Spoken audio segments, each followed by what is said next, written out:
Everyone, I am medical okay से third year MBBS student from DDMCH Keonjhar Orissa. और इस video में अपन बात करेंगे जाजपुर वर्सेस सुंदरगढ़। कई स्टूडेंट्स मेरे को पूछ रहे थे कि हमें कौन सी कॉलेज को ऊपर रखनी चाहिए, जाजपुर को या सुंदरगढ़ को। आज पूरे डिटेल में बात करेंगे, सब कुछ बात करेंगे कि कौन सी कॉलेज आपको लेनी चाहिए, कौन सी नहीं लेनी चाहिए। देखो, सब पहले कट ऑफ वट ऑफ सबके बारे में ट्रेंड करेंगे, किसका कट ऑफ ज़्यादा जाता है, उसके अलावा इंफ्रास्ट्रक्चर। देखो, ये अपना सुंदरगढ़ वाला मेडिकल कॉलेज है, ये उसका इंफ्रास्ट्रक्चर है, सेम ही फोटो है, बस ये थोड़ा अच्छे क्वालिटी में थोड़ा ब्लर हो रखा है। और ये अपना जाजपुर मेडिकल कॉलेज का फोटो है, जो इंफ्रास्ट्रक्चर दोनों ही कॉलेज का अच्छा है। बात करते हैं शुरू से कि कौन सी। देखो, जाजपुर कॉलेज कहाँ है, जाजपुर डिस्ट्रिक्ट में। सुंदरगढ़ कॉलेज सुंदरगढ़ डिस्ट्रिक्ट में एस्टेब्लिशमेंट हुआ था। जाजपुर का हुआ था 2024 में, सुंदरगढ़ का हुआ था 2022 में, यानी केओंझर के साथ इसका एस्टेब्लिशमेंट हुआ था। फीस इसमें 38,050 है, इसमें फीस 38,050 है। सीट्स इसमें 50 है, सीट इसमें 100 है। इंफ्रास्ट्रक्चर गुड है, इसका भी गुड ही है। ऑडिटोरियम नहीं है, पहले ड्रॉबैक। कनेक्टिविटी देखो, अगर आप सेंट्रल उड़ीसा सेंट्रल उड़ीसा जैसे कटक भुवनेश्वर, सीटीसी भुवनेश्वर, जाजपुर भादरक बालेश्वर, केओंझर इस तरफ रहते हो, या नुआपाड़ा हुआ, तो उसमें आपके लिए जाजपुर ठीक रहेगा। और सुंदरगढ़ ठीक रहता है वेस्टर्न बेल्ट के लिए, वेस्टर्न बेल्ट के लिए। जैसे कि आप संबलपुर से हुए, झारसुगुड़ा से हुए, या सुंदरगढ़ से हुए, या उसके अलावा बलांगीर से हुए, बुरला से हुए, बरगढ़ से हुए, और भी जो डिस्ट्रिक्ट उसमें बरगढ़ में कई जगह है, बलांगीर उस वेस्टर्न बेल्ट से हो, तो आपके लिए ये ठीक है। बस इसमें एक प्रॉब्लम ये है कि यहाँ पे कनेक्टिविटी देखो, वेस्टर्न बेल्ट के लिए ये सी ठीक है। और ईस्टर्न बेल्ट यानी जो सेंट्रल उड़ीसा, भुवनेश्वर, बारीपदा, कटक, भाद्रक, बालेश्वर, ये बेल्ट है पूरी, उसके अलावा ब्रह्मपुर, इसके लिए आपका जाजपुर ठीक है। इसका कनेक्टिविटी उतना ठीक है नहीं है। ये चीज अपने इसकी कनेक्टिविटी होगी। ऑडिटोरियम देखो जाजपुर में है और यहाँ पे नहीं है ऑडिटोरियम, सुंदरगढ़ में नहीं है ऑडिटोरियम। कनेक्टिविटी बताई दिया कि कहाँ की ठीक है, कहाँ की ठीक नहीं है। अब एक बार कट ऑफ की बात कर लेते हैं। देखो, जनरल का जाजपुर बंद हुआ था 30,857 पे, 970 इसका क्लोजिंग रैंक था। उसके अलावा SGS 73,168 पे 2225 85 इसका स्टेट रैंक था। 31,779 ग्रीन कार्ड का था। 995 स्टेट रैंक था।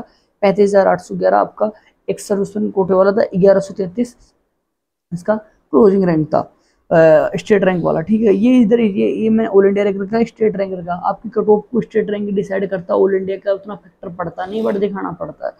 ठीक है, SC में मेरे पास SGS का डाटा है नहीं, तो मैंने लिया नहीं। ठीक है, इसका 94,962 गया था जाजपुर का ओपन में, जो मतलब जिसके पास कोई कोटा नहीं था SC में, ओनली उसके पास ओपन कैटेगरी था। और इसका गया था ST ओपन का, इसका 3,26,028 तक गया, और 10,38,000 तक SGS गया था। ठीक है, अब इसके बाद आ जाता है अपना जाजपुर। ये जो इधर वाला है, जाजपुर का। एक बार मैं इरेज कर देता हूँ, तो आपको देखना हो तो देख लेना। और मैंने वैसे कट ऑफ की वीडियो डाल रखी है, वो उसमें सेपरेट वीडियो भी है, और जिस बार जाजपुर का मैंने सेपरेट वीडियो बनाऊंगा उसमें भी देख लेना आप। ये देखो, 32,596 बंद हुआ था आपका सुंदरगढ़, ये स्टेट रैंक था। 1,029 81,513 पे आपका बंद हुआ SGS स्टेट गवर्नमेंट स्कूल। और उसके अलावा 2501 पे आपका इसका क्या बोलते हैं स्टेट रैंक था। 34,114 पे आपका ग्रीन कार्ड बंद हुआ। 1,090 स्टेट रैंक था। 39,239 पे आपका एक सर्विसन बंद हुआ। 1,269 उसका स्टेट रैंक था। 1,12,048 पे SC बंद हुआ है, और 3,009 इसका स्टेट रैंक था। 1,23,918 पे SGS बंद हुआ है। 3155 इसका स्टेट रैंक था। 1,10,539 पे शायद एक सर्विसमैन था, शायद इसका मेरे को डाटा नहीं कौन सा वाला था, तो उसको हटा देते हैं क्योंकि मेरे को पता नहीं कौन से। 3,34,520 पे ST ओपन बंद हुआ। 42,52 स्टेट रैंक था। तो ये मैंने आपको देखो कट ऑफ का बता दिया। इन जनरली कट ऑफ ज्यादा जा रहा है हमारा, जाजपुर का ज्यादा जा रहा है। तो आप देख लो, अधिकतर बच्चे भी जाजपुर को चूज कर रहे हैं, तो जाजपुर ही देखो ठीक है कॉलेज कंपेरेटिव सुंदरगढ़ के। आप जाजपुर को ऊपर रख सकते हो अगर आप इस तरफ से आओ तो। रही बात ऑल इंडिया वाले बच्चों के लिए, तो देखो दोनों ही कॉलेज अच्छे हैं। दोनों ही कॉलेज के रेलवे स्टेशन अब करीबन 30 किलोमीटर दूर पड़ते हैं मेडिकल कॉलेज से। जाजपुर कॉलेज का जो रेलवे स्टेशन पड़ता है वो JJKR जाजपुर के NJ रोड पड़ता है, और आपका जो सुंदरगढ़ मेडिकल कॉलेज का जो रेलवे स्टेशन है झारसुगुड़ा पड़ता है। बट अगर ऑल इंडिया के बच्चे हैं तो मैं चाहूँगा कि आप जो पहली प्रायोरिटी सुंदरगढ़ को दो, क्योंकि आपके पास एक एयरपोर्ट की सुविधा भी है। 40 किलोमीटर की पेरीफेरी में, तो आपके लिए सुंदरगढ़ ठीक रहेगा। बट अगर स्टेट के बच्चे हैं और जो इस बेल्ट के, लाइक मैंने बताया, दोबारा बता देता हूँ कि जो ईस्टर्न उड़ीसा यानी ईस्टर्न या सेंट्रल उड़ीसा, कटक, भुवनेश्वर, उसके अलावा जो भाद्रक हुआ आपका, उसके अलावा सोरो, हिजली, जो भी है बारिपदा जो ये बॉर्डर है, उसके अलावा नुआपाड़ा हुआ, केंद्रापाड़ा, मतलब नुआपाड़ा तो एक्चुअली उधर पड़ जाता है बरगढ़ के पास में, केंद्रापाड़ा मतलब जो भी कटक के आसपास का जो एरिया है उसका बेसिकली आपको जाजपुर को प्रेफरेंस देना, और उधर वाले बच्चों को इसको प्रेफरेंस देना है आपकी सुंदरगढ़ को। तो इसमें कोई कंट्रोवर्सी नहीं बता रहा हूँ मैं आपको, सीधी सीधी चीज़ें बता रहा हूँ। अगर किसी को कंट्रोवर्सी लगे तो वो एक अलग बात है, बट मैं इसमें से कुछ कंट्रोवर्सी नहीं बता रहा हूँ, जो रियलिटी है वो बता रहा हूँ। कनेक्टिविटी दोनों की बता दी, ऑडिटोरियम वहाँ पर नहीं है। और हाँ, एक जाजपुर का एक छोटा सा ड्रॉबैक ये है कि यहाँ पे सीट्स कम है, 50 सीट्स है, जबकि सुंदरगढ़ में 100 सीट्स है। तो ये है कि यहाँ का ड्रॉबैक है। तो मैं भी इस साल LLP 100 की मिल जाए, लेकिन लास्ट ईयर तक तो 50 की थी। अभी देखो NMC स्टेट काउंट जो OG है उसकी वजह अगर कोऑर्डिनेटर होता है तो मैं भी 100 की मिल जाए, बट अभी तक तो 100 ही सीट थी, सॉरी 50 ही सीट थी। अगर 100 की मिल जाए तो अच्छा होगा।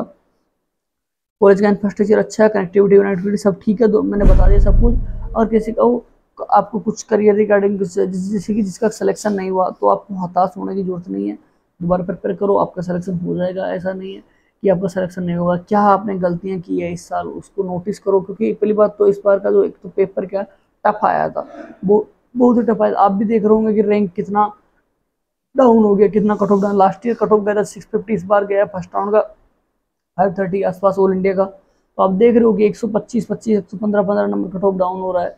तो ये पेपर टफ हुआ तभी तो हुआ ना, गया जैसे थोड़ी हो सकता था। तो मेहनत करो। अगर किसी को कुछ करियर रिगार्डिंग, जैसे किसी को ऑल इंडिया की काउंसलिंग करानी है, कि आपको जैसे BMS हुआ, BHMS हुआ, उसके अलावा BSc नर्सिंग हुआ, और भी अगर आपको जिसकी अच्छी अच्छी रैंक है 20,000 के आसपास, 18,000 के आसपास, तो मैं पहले ही बोला था कि आपको ऑल इंडिया के थ्रू ट्राई करके आपका MKCG सर ले सकते हो। जबकि MKCG स्टेट से 14-15 हज़ार में बंद हो जाता है, तो सर 20 18 19 तक, 18 17 18 तक जाता है। तो ऑल इंडिया से आप एक रिस्क उठा सकते हो, गारंटी नहीं है, बट मे भी मिल सकता है, क्योंकि उधर से कट ऑफ उतना नहीं जाता है। तो आप ये कर सकते हो, सेकंड थर्ड राउंड मिल सकता है। अगर आपको इनकी काउंसलिंग कराना तो आप मेरे से कॉन्टेक्ट कर सकते हो, जो आप स्क्रीन पर देख रहे हो। और शुरू में देखे तो अभी देखे थे, ये मेरे नंबर, इसमें जो शुरू के 2 नंबर है, ये पहले वाले नंबर मेरे, सेकंड नंबर वाले हमारी टीम सीट श्योर के, और थर्ड वाला नंबर मेरे दोस्त जो भी ऑफिशियल सीट श्योर में को फाउंडर डॉक्टर अजय के हैं। तो आप किसी से कॉन्टेक्ट कर सकते हो। अगर आप स्पेशली उड़ीसा के बच्चे हो, उड़ीसा की काउंसलिंग के रिगार्डिंग कुछ जानकारी चाहिए, तो ऊपर के 2 नंबरों पर कॉन्टेक्ट करें। और यदि आप ऑल इंडिया काउंसलिंग के बारे में जान सकते हो तो आप डॉक्टर अजय से कॉन्टेक्ट कर सकते हो। तो ये मैंने आपको बता दिया। अगर किसी को देखो करियर रिगार्डिंग कुछ गाइडेंस है कि मेरा 2 ड्रॉप हो गया, 3 ड्रॉप हो गया, 4 ड्रॉप हो गया, कि मेरे को अभी रुक जाना चाहिए या अभी भी करना चाहिए, मतलब जो भी आपको जानकारी चाहिए मैं आपको पूरी जानकारी दूंगा। हमारा बहुत ही कम चार्ज है वैसे, अभी तक हम 500 रुपीज़ चार्ज कर रहे थे इसके, बट स्पेशली उड़ीसा के बच्चों को 50% ऑफ है। ये तो इनके बच्चों के, उड़ीसा के बच्चों के लिए 50% ऑफ है, तो उनका चार्ज है 250। आप हमारे पास कॉल करोगे, उससे पहले आप जो पेमेंट करोगे, जो मेरा नंबर है ये 6376355526, इस पर आप पेमेंट करके स्क्रीनशॉट भेज देना। और अब स्क्रीनशॉट भेजोगे तो मेरे पास उनके नंबरों को मैं ऐड कर लूँगा, ताकि मैं आपका कॉल फर्स्ट प्रायोरिटी में उठाऊँ। क्योंकि गाइस डेली के मेरे पास 50 से 100 कॉल आते हैं काउंसलिंग के रिगार्डिंग। तो अब जो पेमेंट कर देते हैं उनका पहले फ़ोन उठाता हूँ, अगर नहीं भी उठा पाया तो उनको कॉल बैक पहले करता हूँ। तो ये फ़ायदा होता है। और ज़्यादा कॉस्टली चार्ज नहीं, ओनली 250 चार्ज है। तो अगर आप इतना पेमेंट करते हो उसके बाद कॉल करते हो, तो आपका अर्ली एज सुन एज मैं फ़ोन उठाऊँगा, और आपको फ़ोन में नहीं उठाया तो आपको वापस कॉन्टेक्ट करूँगा। तो ये मैंने आपको बता दिया जाजपुर और सुंदरगढ़। उसके बाद अब नए वीडियो आएगी DDMCH के बारे में बताऊंगा कि DDMCH में क्या है। फिर उसके बाद DDMCH का एक अकेडमी ब्लॉक का टूर, और भी कई कॉलेजों का टूर है, जाजपुर का हुआ, उसके अलावा भी कई कॉलेजों का टूर के बारे में मैं आपको बताऊंगा। और भी गाइस किसी प्रकार के आपको टेंशन हो, कुछ भी आपको पूछना हो तो आप मेरे से कॉन्टेक्ट कर सकते हो। मतलब कुछ भी पूछना हो आप मेरे से कॉन्टेक्ट कर सकते हो। किसी प्रकार की समस्या हो, जिनका सिलेक्शन नहीं हो, हताश नहीं है हुए, अगली बार सिलेक्शन हो जाएगा, भगवान जगन्नाथ का आपका आशीर्वाद रहेगा। और इसी के साथ आप पढ़ाई करते रहो, क्या गलतियां हो उन्हीं को रेक्टिफाई करो। और ऐसे अपने को परेशान नहीं होना, अगर कोई भी गलती हुई तो ऐसा है नहीं है कि उसका सॉल्यूशन नहीं है, उसका भी सॉल्यूशन है। सॉल्यूशन जरूर है, अगर आप उसको ढूंढोगे तो 100% मिल जाएगा। और इसी के साथ अगर किसी को प्राइवेट के बारे में कुछ पूछना तो आप मेरे से, किसी प्रकार की नीट के रिगार्डिंग कुछ भी जानकारी चाहिए आपको, कोई सी काउंसिल, आप मेरे से कॉन्टेक्ट कर सकते हो। Thank you. जय हिंद, जय भारत, जय जगन्नाथ।